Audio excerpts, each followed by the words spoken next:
معزز علماء کرام و برادران اسلام، محنت مزدوری کرنا ہمارے نبی کی سنت ہے۔ رزق حلال کے لیے دوڑ دھوپ کرنا، محنت کرنا اللہ کو بہت پسند ہے۔ اللہ کے رسول صلی اللہ علیہ وسلم نے ارشاد فرمایا، الکاسب حبیب اللہ، محنت سے کمانے والا اللہ کا محبوب ہوتا ہے۔ مذہب اسلام نے رزق حلال پر کافی زور دیا ہے۔ تمام انبیاء علیہم السلام کو حکم دیا گیا، یا ایھا الرسل کلوا من الطیبات واعملوا صالحا، اے رسولو پاکیزہ چیزیں کھاؤ اور نیک عمل کرو۔ یہی وجہ ہے کہ تمام انبیاء علیہم السلام دعوت و تبلیغ کے ساتھ رزق حلال کے لیے کوشش اور محنت بھی کرتے تھے۔ چنانچہ حضرت آدم علیہ السلام زراعت کھیتی باڑی کرتے تھے اور کپڑا بننے کا کام بھی شروع کیا۔ حضرت نوح علیہ السلام لکڑی کا کام کیا کرتے تھے، کارپینٹر کا کام کیا کرتے تھے۔ حضرت ادریس علیہ السلام درزی ٹیلرنگ کا کام کیا کرتے تھے۔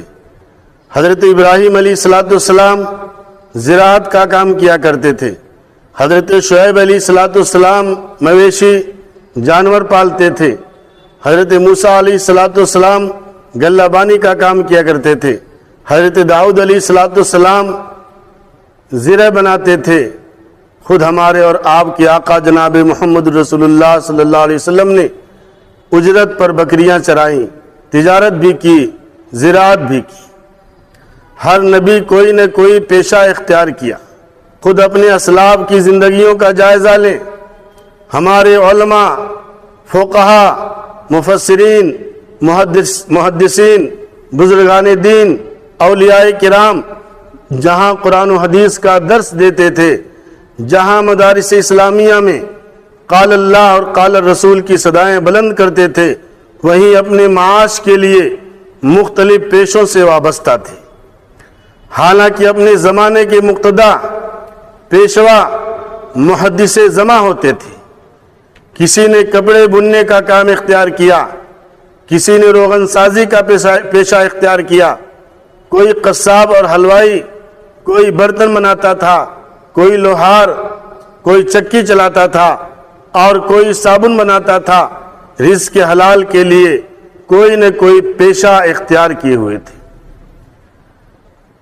ابو علی دہان تیل فروش تھے جو بہت بڑے محدث تھے۔ علامہ ابو حمزہ اور علامہ ابو الحسن کپڑے بنتے تھے، اپنے زمانے کے جید علماء میں شمار ہوتے تھے۔ امام ابن جوزی اتنے بڑے محدث ہونے کے باوجود کپڑے کی تجارت کیا کرتے تھے۔ حافظ الحدیث ابن رومیہ دوائیاں بیچتے تھے۔ فقہ کی مشہور کتاب مختصر القدوری کے مصنف کا نام اس لیے قدوری پڑ گیا کہ وہ ہنڈیاں بناتے تھے۔ خود امام ابو حنیفہ رحمۃ اللہ علیہ اتنے بڑے محدث اور اتنے بڑے فقیہ، اتنے بڑے امام ہونے کے باوجود کپڑے کے بہت بڑے تاجر تھے۔ عبداللہ ابن مبارک رحمۃ اللہ علیہ اتنے بڑے محدث تابعی ہونے کے باوجود کپڑے کے تاجر تھے۔ امام بخاری رحمۃ اللہ علیہ کے استاذ حسن بن ربیع کوفی بوریے بیچتے تھے۔ اورنگزیب بادشاہ کے بارے میں مشہور ہے کہ وہ بادشاہ ہونے کے باوجود اپنے ہاتھ سے ٹوپی بن کر رزق حلال کے لیے اسی کو ذریعے معاش بنا رکھا تھا۔ بزرگان دین، اولیاء کرام کی آپ بیتی سے ہم اندازہ لگا سکتے ہیں رزق حلال کی شریعت میں کتنی اہمیت ہے۔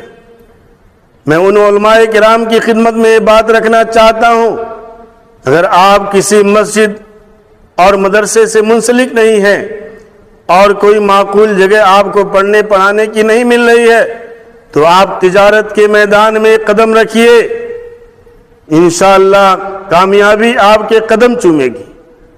آج ہم دیکھتے ہیں معاشرے میں دھوکہ دینے والے، فراڈ کرنے والے، جھوٹ بولنے والے، ڈپلیکیٹ مال بیچنے والے مارکیٹ میں آپ کو نظر آئیں گے، خوب پیسے کما رہے ہیں۔ اگر آپ سچے تاجر بن کر سنت کے مطابق اگر آپ تجارت کریں گے تو انشاءاللہ بہت جلد آپ کامیاب ہوں گے۔ وقت کا تقاضا ہے کہ علماء حفاظ بھی تجارت میں آئیں۔ پڑھنا پڑھانا کوئی فرض اور واجب نہیں ہے، آپ دین کی خدمت باہر سے بھی کر سکتے ہیں، دین کی خدمت آپ تجارت کرتے ہوئے بھی کر سکتے ہیں۔ دور حاضر میں علماء کے پاس پیسہ ہونا چاہیے، مکان ہونا چاہیے، گاڑیاں ہونی چاہیے۔ آج پورے ملک کا آپ جائزہ لیں، کسی مسجد میں کسی عالم کو، کسی مفتی کو آپ صدر نہیں پائیں گے، کسی مسجد کا کوئی عالم یا مفتی صدر ہو، الا ماشاءاللہ کوئی عالم صاحب، مفتی صاحب نے خود ہی مسجد بنا لی۔ ایسا کیوں؟ اس لیے کہ آپ مالدار نہیں، صاحب حیثیت نہیں، دینی نسبت آپ کی بہت اونچی ہے، لیکن دنیا والوں کی نگاہ میں آپ کی قدر و قیمت گھٹتی جا رہی ہے۔